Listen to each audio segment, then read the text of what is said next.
Google and Facebook, the duopoly.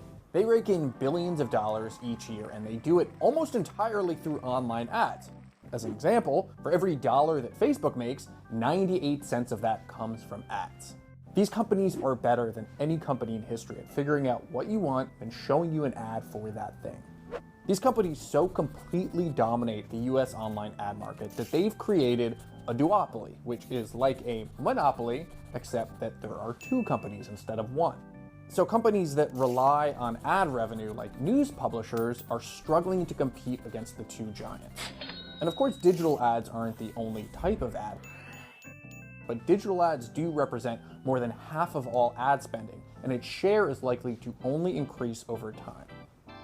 So let's say this birthday cake represents all of the digital ad revenue spent online in the US. In 2018, that comes out to about $110 billion.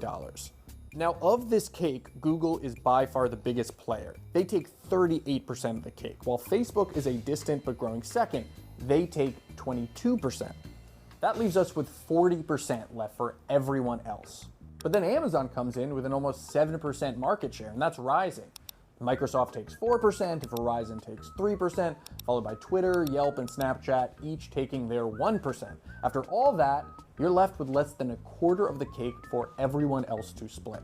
When I say everyone, I mean everyone. That includes the national publications you've heard of, regional outlets you may never have heard of, and the websites you've likely never heard of.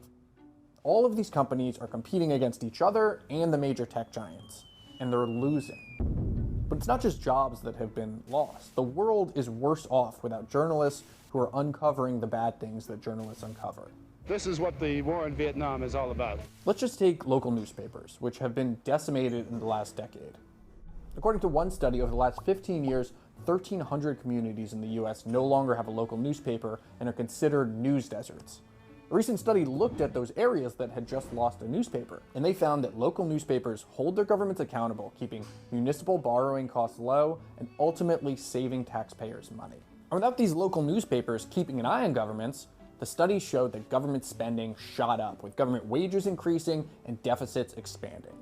So wasteful spending and higher costs for taxpayers, all icing on the cake.